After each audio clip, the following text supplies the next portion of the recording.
Dakong kalampusan na pod ang naangkon sa kagamhanang probinsyal ubos sa pagdumala ni Governor Roberto Oy. Tukuro na dito sa Provincial Agri-Industrial Center sa Barangay Irasan, lungsod sa Rojas, ang 20 milyones nga monolithic dome nga mao niya magsilbing chilled storage o packing facility ilabi na sa mga abot nga utanon sa mga Igbo farmers. Dulaan 90 milyones nga mga proyektong agrikultura dungan nga gi-turn over sa mga farmers og Fisher Folks Association sa Zamboanga Peninsula. Samtang si Secretary William Dar ang mibutyag nga adunay 1.525 bilyones ka pesos ang gigahin sa Department of Agriculture alang sa Zamboanga del Norte karong tuig 2021. Ang dugang detalye sa Heronato gikan ni Loriby Cabilin. Si Department of Agriculture Secretary William Dar uban ni Governor Uy mismo ang mangulo sa groundbreaking sa 20 million pesos nga monolithic dome nga itukod dinhi sa Provincial Agri-Industrial Center sa lungsod sa Rojas. Aron himuong cold storage facility sa mga abot sa mga mag-uuma ilabi na sa mga Igbo farmers. Padayong pagpaningkamot sa kagamhanang probinsyal ubos sa pagdumala ni Governor Roberto Uy inubanan sa kanunay nga panalangin sa kahitasan, laing kalampusan na usab ang naangkon alang sa pagpalambo sa katawhan sa probinsya ilabi na sa mga mag-uuma.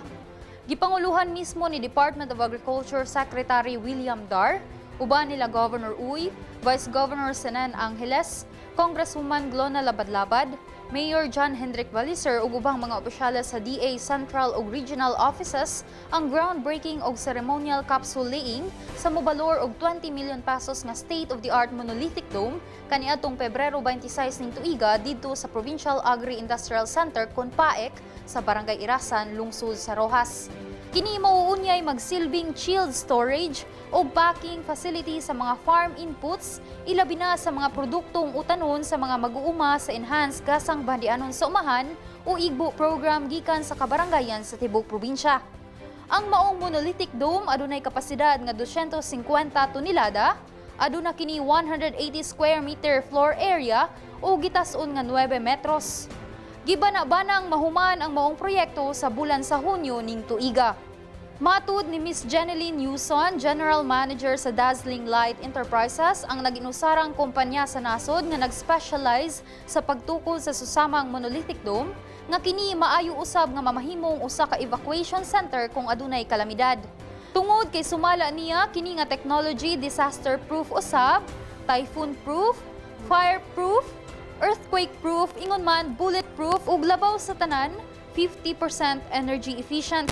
Samtang matud ni Secretary Dar nga kini nga proyekto importante gayud labaw na alang sa pagpalambo sa agribusiness sa Zamboanga del Norte. Adiser sa nasangpit nga groundbreaking sa monolithic dome, gisuroy o giinspeksyon usab ni Secretary Dar ang tabuan sa Igbo didto sa Provincial Capital Plaza, Dipolog City. Niini gidayeg usab niya ang Igbo program sa kagamhanang probinsyal sa administrasyon ni Governor Uy. Sa laing bahin, mukabat sa dula 90 milyones nga kantidad sa mga proyekto sa Department of Agriculture ang nadawat sa mga farmers, cooperatives ug associations sa tibuok Zamboanga Peninsula atul sa turnover of agri-fisheries assistance and awarding of National Rice Achievers nga gipahigayon kaniadtong Pebrero 26 ning tuiga dito sa Zamboanga del Norte Convention and Sports Complex, Dipolog City. Si Secretary Dar, uban ni Governor Uy ug DA9 Regional Executive Director Radon Sadanio ang nituno sa nagadaiyang certificates ug cheque ngadto sa mga benepisyaryo. Adunay 14 ka mga asosasyon o cooperative sa mga mag-uuma ingon man mananagat, gikan sa 14 ka mga lungsod sa Zamboanga del Norte ang nakadawat og bao-bao ubo sa Special Area for Agricultural Development KONSAAD program. Kini maoy ilang himuong delivery vehicle alang sa paghatod sa nagkalain-lain nilang mga produkto. Musuma total usab og kapin 18 milyones ka pesos ang gidawat ng mga cheque sa 33 ka mga asosasyon sa probinsya alang sa ilang layer chicken production enterprise project. Gidawat pud sa D1 Farmers Agriculture Cooperative sa Dipolog City ang kapin 7 milyones ka pesos nga cheque alang sa ilang organic fertilizer. Ubo sa Bayanihan 2, nakadawat pud og 2 million pesos nga cheque ang PLGU Zamboanga del Norte, 2 million pesos sa lokal nga kagamhanan sa Dipolog, 1.5 million pesos sa D1 Farmers Agriculture Cooperative, 1.5 million pesos sa Labason Multipurpose Cooperative ug 300,000 pesos sa Shayan Pangkabuhayan Federation of Cooperatives. Nakatawat pa og dugang nga 5 million pesos ang Labason Multipurpose Cooperative alang sa ilang cattle feedlot fattening project. Mukabat po og kapin 3 million pesos ang mga BFAR projects nga nadawat sa mga grupo sa mananagat sa probinsya. Dugang gibutyag ni Secretary Dar sa iyang mensahe nga mukabat sa 1.525 billion pesos ang total budgetary support nga gigahin sa DA alang sa Zamboanga del Norte sa tuig 2021 pinaagi sa mga nagkadaiyang agricultural interventions. Sa laing bahin ato sa maong kalihukan, gipangunahan po ni Secretary Dar ug Governor Uy ang pagdeklara sa pagtambayayong sa DA ug Zamboanga del Norte diha sa implementasyon sa Province-led Agriculture and Fisheries Extension Systems (CONPAFES). Sa mensahe ni Governor Uy, siya nagpasalamat sa nasyonal nga kagamahanan pinanguluhan ni President Rodrigo Duterte ug sa Department of Agriculture.